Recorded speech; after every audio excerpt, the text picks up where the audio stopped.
નમસ્કાર મિત્રો આજે આપણે વાત કરીશું ફ્રી સિલાઈ મશીન યોજના વિશે। મિત્રો હાલમાં યોજનાના ફોર્મ ભરવાના પણ શરૂ છે, તો આ યોજનામાં લાભ લેવા માટે ક્યાં ક્યાં ડોક્યુમેન્ટની જરૂર પડે, કેવી રીતે અરજી કરવી, તો તેની આપણે સંપૂર્ણ માહિતી આ વિડીયોમાં મેળવીશું। તો વિડીયોને અંત સુધી જોતા રહેજો અને જો ચેનલમાં નવા હોય તો ચેનલને સબસ્ક્રાઇબ કરી વિડીયોને એક લાઈક કરી દેજો। સૌપ્રથમ વાત કરીએ મિત્રો, તો ગુજરાત સરકાર દ્વારા આર્થિક રીતે નબળા પરિવારો અને સ્વરોજગાર શરૂ કરવા ઈચ્છતા લોકોને મદદ કરવા માટે માનવ કલ્યાણ યોજના 2026 ચલાવવામાં આવી રહી છે। અને આ યોજનામાં પાત્ર લાભાર્થીઓને સિલાઈ મશીન અને અન્ય ટૂલકીટ સહાય આપવામાં આવે છે, જેથી તેઓ પોતાનો વ્યવસાય શરૂ કરી શકે। અને આ યોજનાનો મુખ્ય હેતુ છે ગરીબ અને આર્થિક રીતે નબળા વર્ગના લોકો છે તો એમને જરૂરી સાધનો આપીને સ્વરોજગાર તરફ પ્રોત્સાહિત કરવાનો છે। તો મિત્રો આ યોજનાનો મુખ્ય હેતુ જે ગરીબ લોકો છે, જે આર્થિક રીતે નબળા લોકો છે, જે ગરીબ પરિવારો છે, જેમને પોતાનો ખુદનો ધંધો શરૂ કરવો છે, તો એમના માટે સહાય રૂપે ટૂલકીટ આપવામાં આવે છે, જે સિલાઈ મશીન પણ આપવામાં આવે છે, જેથી કરીને જે પોતાનો ધંધો શરૂ કરી શકે। ત્યારબાદ મિત્રો વાત કરીએ કે આ યોજનામાં કોણ કોણ લાભ લઈ શકે, શું પાત્રતા હોવી જોઈએ એમની વાત કરીએ તો સૌપ્રથમ છે મિત્રો કે માત્ર ગુજરાત રાજ્યના રહેવાસીઓ જ આ યોજનામાં અરજી કરવા પાત્ર છે, એટલે કે ગુજરાતના રહેવાસી હોવા જરૂરી છે।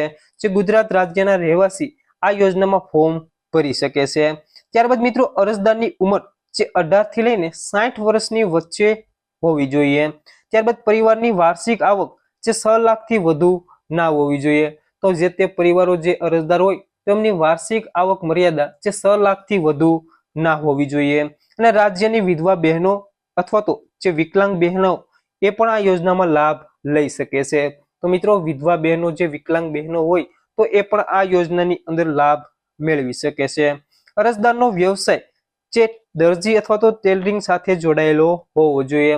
તો જે અરજદાર હોય તો એ દરજી કામ અથવા તો ટેલરિંગનું કામ જે કરતા હોવા જોઈએ, અથવા તો તેમને લગતો કોઈ પણ વ્યવસાય કરતા હોવા જોઈએ। ત્યારબાદ હવે મિત્રો દસ્તાવેજોની વાત કરીએ કે આ યોજનામાં લાભ લેવા માટે કયા કયા ડોક્યુમેન્ટની જરૂર પડે એમની વાત કરીએ તો સૌપ્રથમ તો મિત્રો આધાર કાર્ડ, જે તે અરજદાર હોય એમનું આધાર કાર્ડની જરૂર પડશે। ત્યારબાદ અરજદાર પાસે રેશન કાર્ડ હોવું જરૂરી છે। ત્યારબાદ અરજદારનો આવકનો દાખલો જે 6 લાખથી વધુ આવક ના હોવી જોઈએ। ત્યારબાદ અરજદારની બેંક પાસબુક, પાસપોર્ટ સાઇઝનો ફોટો અને મોબાઈલ નંબર। તો મિત્રો આટલા ડોક્યુમેન્ટની જરૂર પડશે। ત્યારબાદ મિત્રો હવે અરજીની વાત કરીએ તો 2026-27 માટે માનવ કલ્યાણ યોજનાના ફોર્મ શરૂ થવાના અહેવાલો છે કે કેટલાક તાજેતરના અપડેટ મુજબ અરજીનો સમયગાળો 17/6/2026 થી લઈને 17/7/2026 સુધી દર્શાવવામાં આવ્યો છે। અને અરજી કરતા પહેલા સત્તાવાર પોર્ટલ પર તારીખ ચકાસી લેવી। તો મિત્રો જે માનવ કલ્યાણ યોજનાના ફોર્મ હાલમાં ભરવાના શરૂ છે, જે 17/6/2026 એટલે કે 17 જૂનથી લઈને જે 17 જુલાઈ સુધી આ યોજનાના ફોર્મ ભરવાના શરૂ છે।